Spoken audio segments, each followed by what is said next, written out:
Bom dia, bom dia. Bom dia a todos e todas. Estamos aqui mais uma vez, torcendo para o nosso presidente Lula, parabenizando o nosso presidente Lula pela vitória. E acima de tudo, juntos com o Lula, juntos com o Brasil, todos juntos com o Brasil, meu povo. Passadas as eleições, nós temos que pensar no nosso país. Infelizmente, não deixaram os orçamentos, Os orçamentos para 2023. Viram lá o que aconteceu?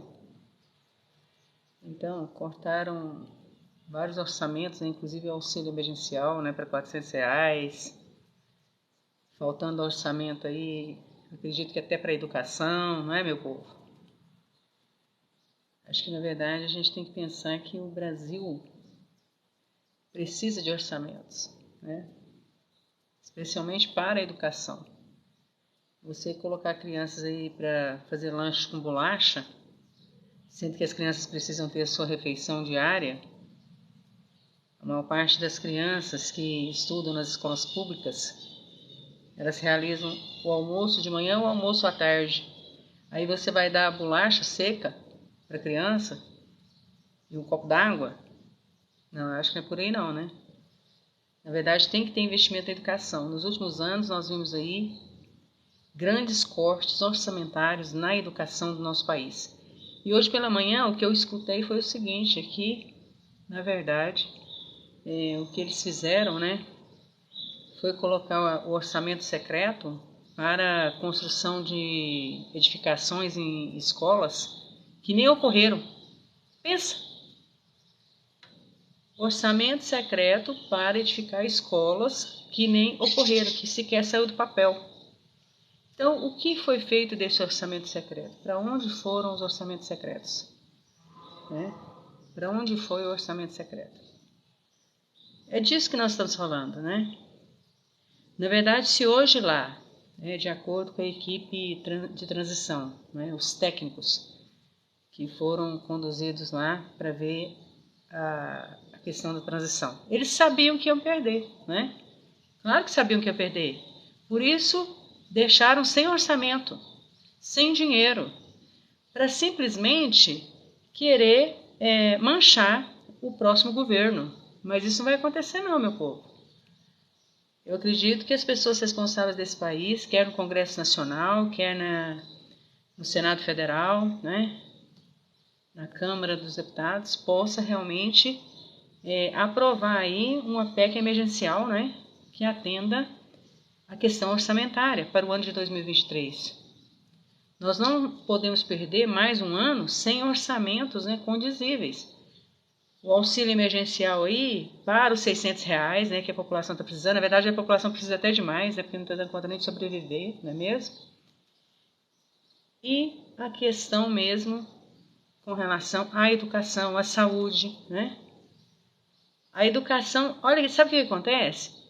O que eu vejo, o maior problema no Brasil, com relação aos orçamentos, é a lei orçamentária. Eu estudei essa lei orçamentária por várias vezes, realizando concursos, por várias vezes. E o que eu percebi, e também fazendo cursos, no ENAP,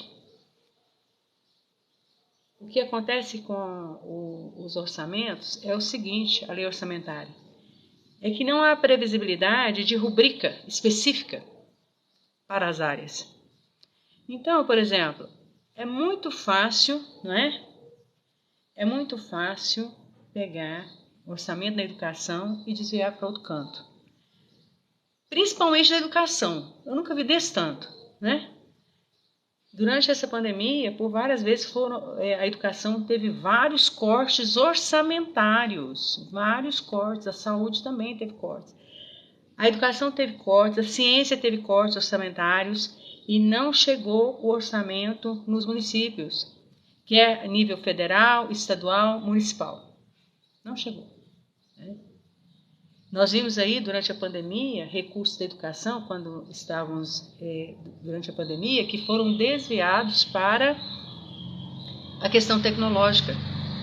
Foi desviados para a tecnologia, para aquele daquele senhor lá que até esteve na Lua, né? Estava na tecnologia e tal. Pensei assim, nossa, então se for para tecnologia vai ter um investimento legal aí na tecnologia, né? Não teve, né?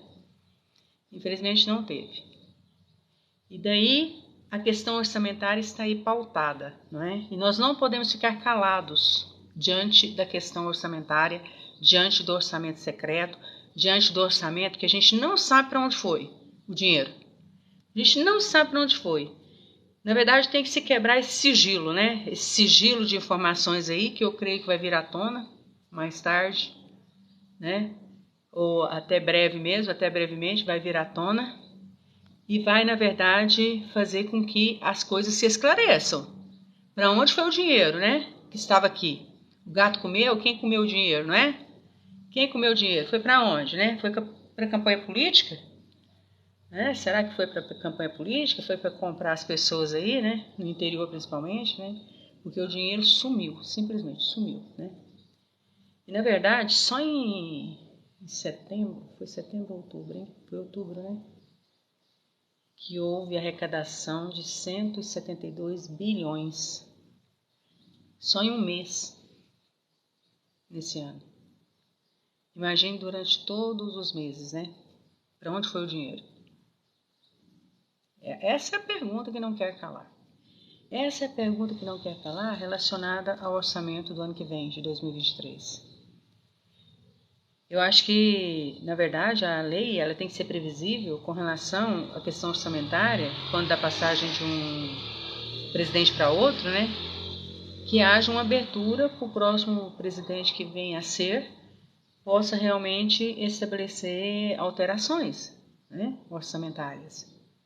Porque fica muito difícil, né, um que está presidente fazer uma previsão orçamentária para o ano seguinte, sendo que não vai ser ele, no caso aí, que não foi reeleito, né, que não vai ser ele que vai administrar a nação, né, então fica muito difícil.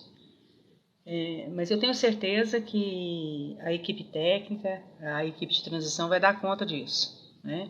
E eu tenho certeza também que essa PEC emergencial, tanto a Câmara como o Senado, vai entender a importância dessa PEC para que se efetivem as políticas públicas para a população, as políticas sociais, as políticas orçamentárias relacionadas à condução desse país.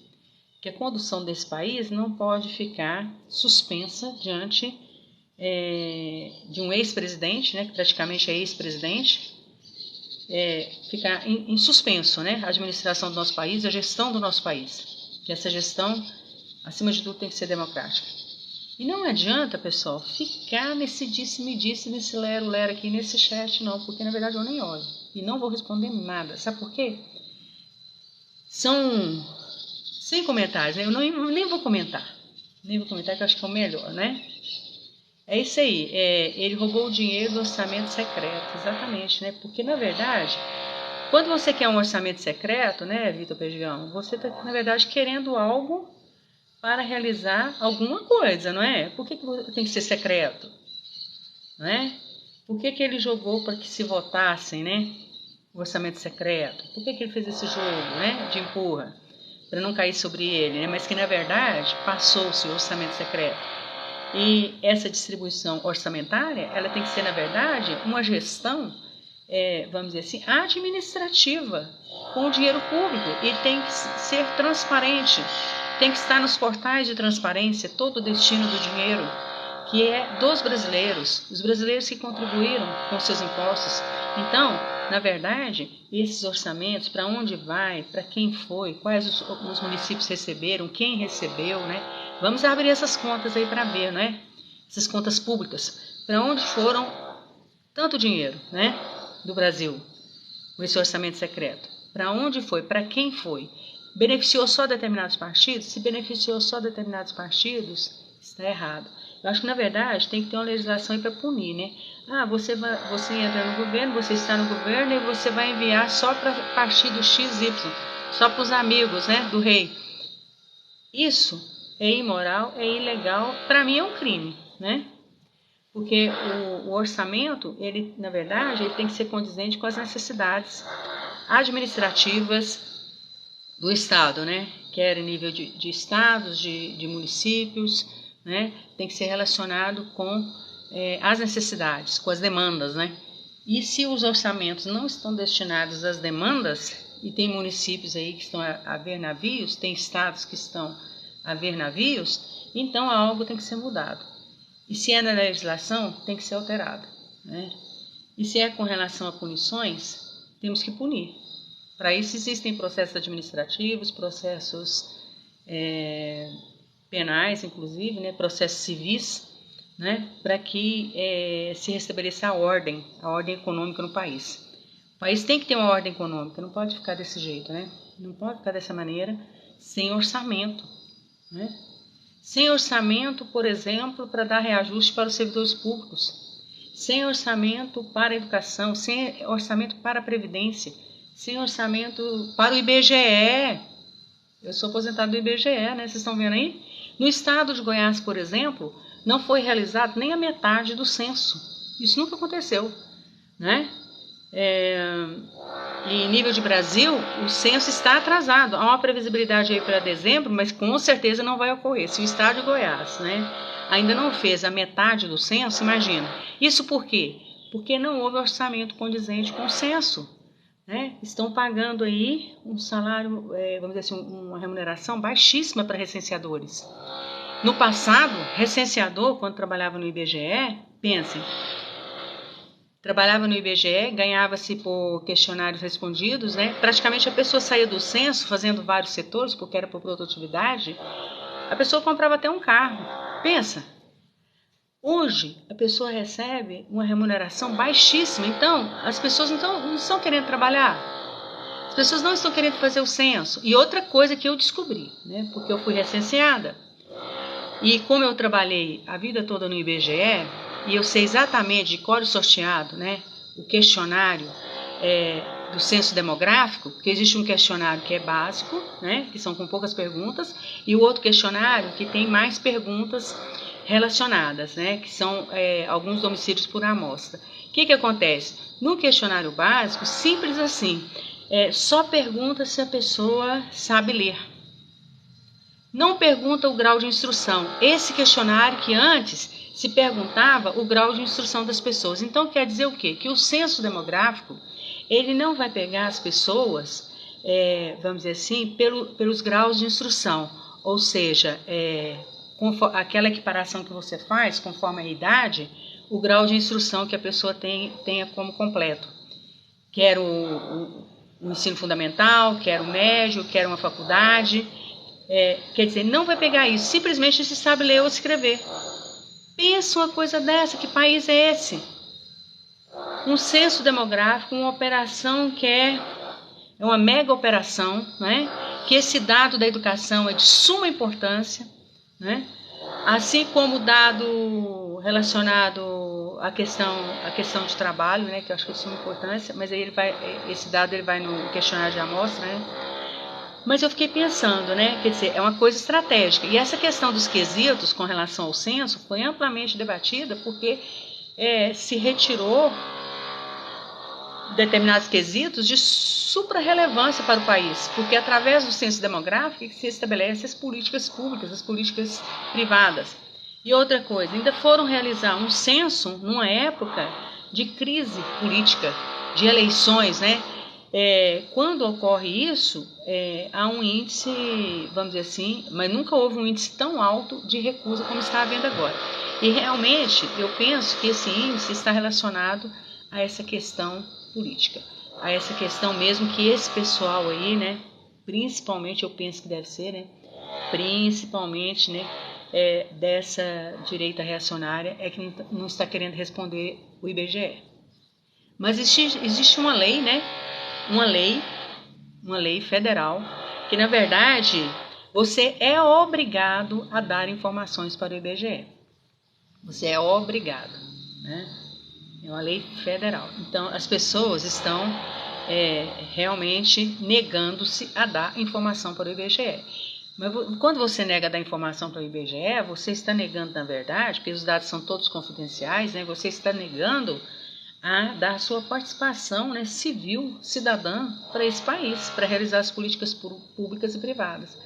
Porque somente através das informações estatísticas é que você vai ter um retrato fiel do Brasil, do seu município, inclusive, né? Então, se o seu município aí não tem os dados oficiais verdadeiros, né? Os dados, as pessoas estão negando-se a responder, o que vai acontecer? O que vai acontecer? Né? O seu município vai ficar prejudicado, não é mesmo? E ainda tem a questão que o Fundo de Participação dos Municípios é de acordo com a população, não é mesmo?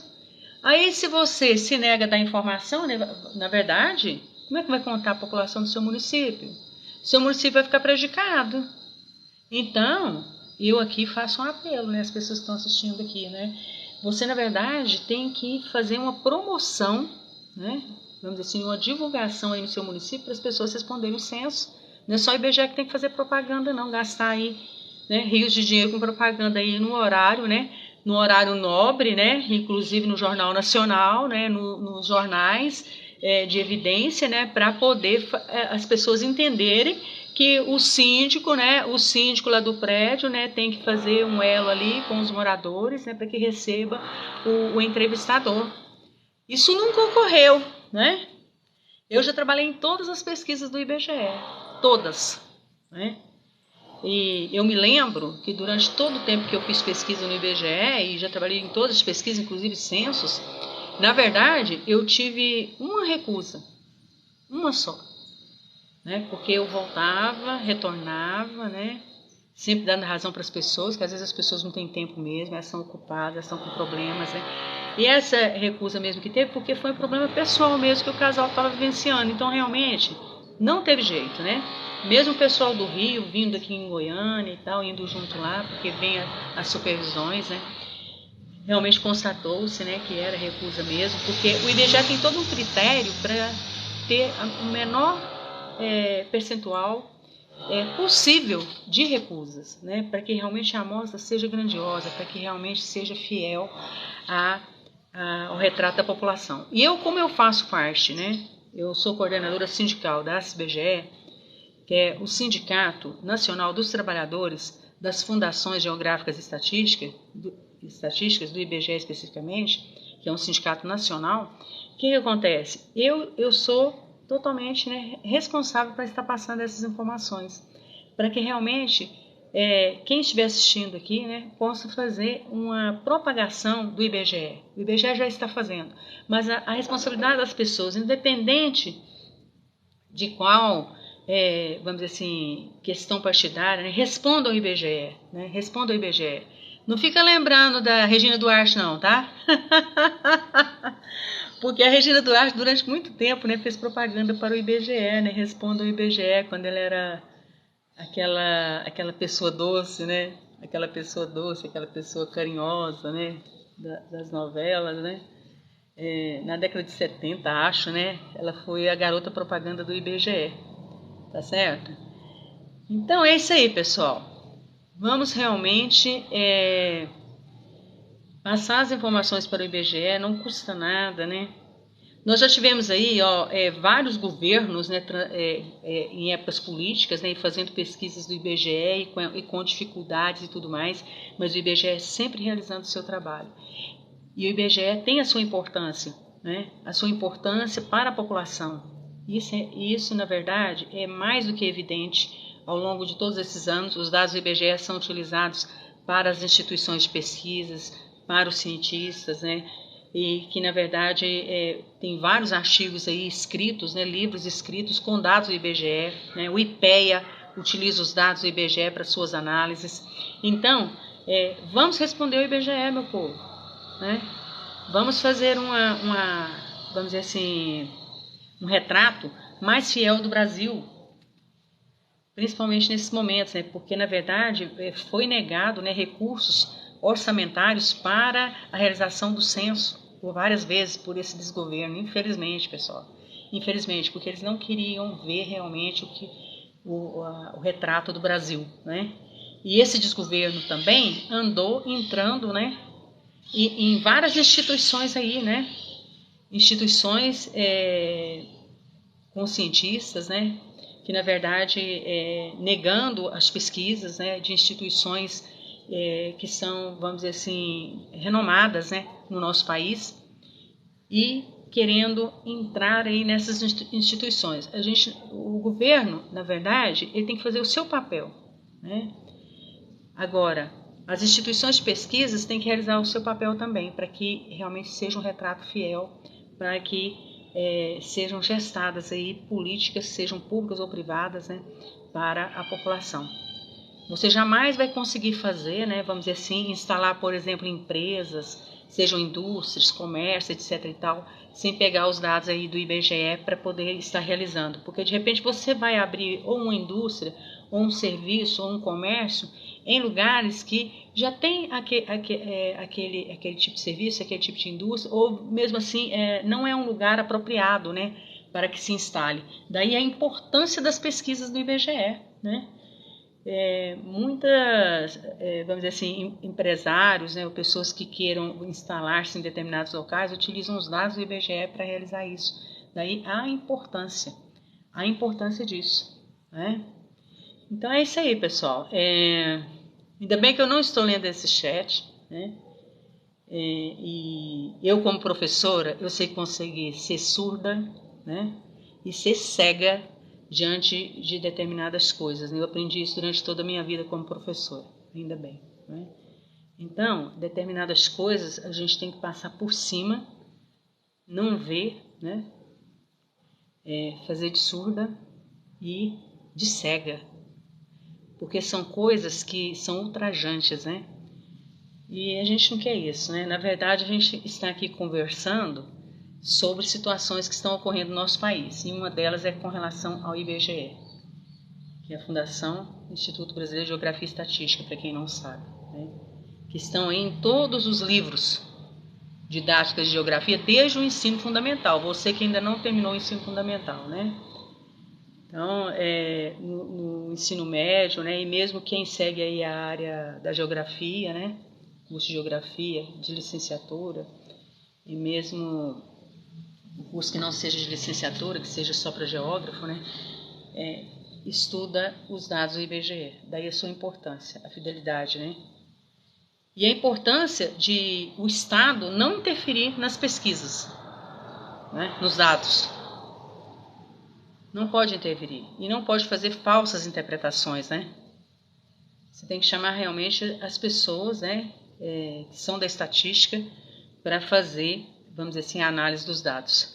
Então, tem muita gente aí fazendo análise de dados erroneamente, né? Está errado. Você dizer, por exemplo, né, que há deflação. Há deflação no Brasil, né? Mas a deflação é somente relacionada aos combustíveis, não aos outros produtos e serviços, não às passagens aéreas, passagens rodoviárias, não aos outros bens e serviços, né? Olha, no governo Lula, pessoal, se vocês lembrarem, no governo do PT, foi quando as pessoas mais adquiriram bens móveis, né? E isso estão nos dados do IBGE. Vão lá olhar os dados do IBGE. Porque o IBGE realiza uma pesquisa importantíssima, que é a pesquisa de orçamentos familiares, né? Essa pesquisa, na verdade, ela analisa todo o consumo de bens e serviços, né? E consumos assim efetuados diariamente, de 7 em 7 dias, de 15 em 15 dias, de 30 em 30 dias, de 6 em 6 meses e do último ano. Olha só, são questionários com vários quesitos. Essa pesquisa vocês têm que realmente darem uma olhada, né, no setor de disseminação de dados do IBGE. É assim que a gente trabalha. A gente trabalha com dados. A gente não trabalha com opiniões, com disse-me-disse, né? Não é desse jeito que a gente administra um país. E é desse jeito que eu tenho certeza que o governo Lula vai realmente administrar o país, né? Respeitando as instituições de pesquisas, utilizando-se das pesquisas, utilizando-se da ciência, incentivando a ciência, a tecnologia, as pesquisas estatísticas. É dessa forma que a gente administra o país. A gente não administra o país com grau de pessoalidade, mas com grau de impessoalidade. É dessa forma que a gente administra o país. E isso nós não vimos nesse desgoverno. Não vimos, né? Infelizmente, o Brasil perdeu muito por isso. Infelizmente, né? Infelizmente, o Brasil perdeu bastante, mas eu tenho certeza que vai ter uma retomada aí, né? E nós vamos conseguir atravessar esse mar revolto, né? Que nós estivemos, com certeza, e com condições melhores de vida para esse país. Não é mesmo? Lula deu condições do povo comprar coisas, mas não deu condições de... Mas o que é isso, rapaz? As pessoas pagaram porque as pessoas estavam trabalhando. Foi o maior índice de empregabilidade no país. Vai estudar, vai olhar os dados do IBGE. Olha lá, vai pesquisar. Esse desocupado aqui. Oh, meu Deus do céu. Vai pesquisar, né? A gente tem que pesquisar, porque na verdade, sem pesquisa, a gente não chega a lugar algum. Vai fazer pesquisa lá dos dados do IBGE, vai fazer a comparação lá dos gráficos, vai perceber lá qual é a realidade do nosso país. Só assim nós vamos administrar melhor o nosso país, né? Com certeza, com certeza. Lá, inclusive, tem também os dados, né, sobre a questão dos orçamentos públicos, né? A questão da dívida pública, tem tudo. O IBGE tem tudo, todo tipo de pesquisa que você imaginar, né? São realizadas. Inclusive, durante a pandemia, teve a pesquisa da Covid-19 também, né? Vai lá dar uma olhada, meu povo, né? Então é isso aí, pessoal. Eu acho que, na verdade, nós temos que ter esperança, né? Esperança. Rio Grande do Sul daqui, legal. Legal, Rio Grande do Sul. É isso aí. Nós temos que, na verdade, ter esperanças para esse país, né? Mas uma esperança, vamos dizer assim, de fato. Né? De fato, de direito, com ações e comportamento. Nós temos que mudar, na verdade, né? Parar com esse disse-me-disse, com tanto jogo de opiniões que não levam a nada, de disse-me-disse, né? De fofocas, né? Na verdade, nós temos que administrar o nosso país com os dados estatísticos, os dados científicos. Aí sim, nós vamos ter um outro patamar de administração e gestão do nosso país. Não é mesmo? É isso aí, meu povo. A gente segue em frente. E olha, eu vou até aproveitar um comentário aqui, né? Que alguém tá achando que eu tô presa em algum lugar, né? Mas olha aqui. São questões também que tem que ser, né, questionadas, né? E tem que ser avaliadas, né? Sabia?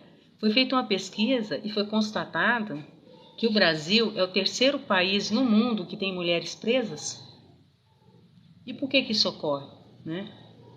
São coisas para a gente pensar. Vamos pensar sério. Por que o Brasil é o terceiro país no mundo com mulheres presas? Porque elas estão seguindo os criminosos? Porque os criminosos são seus maridos? Estão sendo presas por quê? Que tipo de crime que as mulheres estão cometendo? Né? São pesquisas que deveriam ser feitas, né? Com relação aos presídios, né? A população carcerária. Eu penso que tem que haver uma pesquisa mais condizente com relação à população carcerária para se efetivar intervenções, né, que sejam benignas, né, a essas pessoas para a reinserção social. É outra coisa que precisa pensar, né? Você não tem que discriminar a pessoa presa. Essas pessoas presas e que foram presas e que hoje estão tentando a reassocialização são importantes, essa reassocialização, especialmente para suas famílias e para si mesmos, né? Porque senão elas vão voltar ao crime, vão voltar para as prisões, porque elas não conseguem a reassocialização das suas vidas. Então são coisas para se pensar, né? Então é isso aí, meu povo. Eu não vou ficar respondendo aqui essas inserções, né? Tem pessoas que utilizam do anonimato, né, exatamente para estar colocando determinadas coisas que não levam a nada. E essa coisa de ficar repetindo uma coisa o tempo todo, né? Isso é crime, né? Tudo isso aí, ó, que vocês estão repetindo aí, isso é crime, né? É fato criminoso. Essa coisa de você falar algo que a pessoa não é, você fazer injúria, defamação da pessoa, né? Não é assim. Até ontem, numa live, eu falei. Durante o debate, o Lula teria que ser tratado, ao menos com o nome dele. E por educação, deveria ser tratado como, pelo menos como ex-presidente, ou como presidente que ele foi por 2 mandatos, com respeito. Pessoa que não tem educação para tratar um ex-presidente, um presidente, que ele tendo sido presidente, para mim ele continua com esse mérito, né? E de querer destratar a pessoa, sendo que a pessoa, na verdade, ela não é a pessoa em si, ela é o representante do cargo maior da nossa nação. Aí você fica com esse lado pejorativo com as palavras, né? Esse lado ruim com as palavras malévolas, né? E achar que isso tudo é normal, entendeu?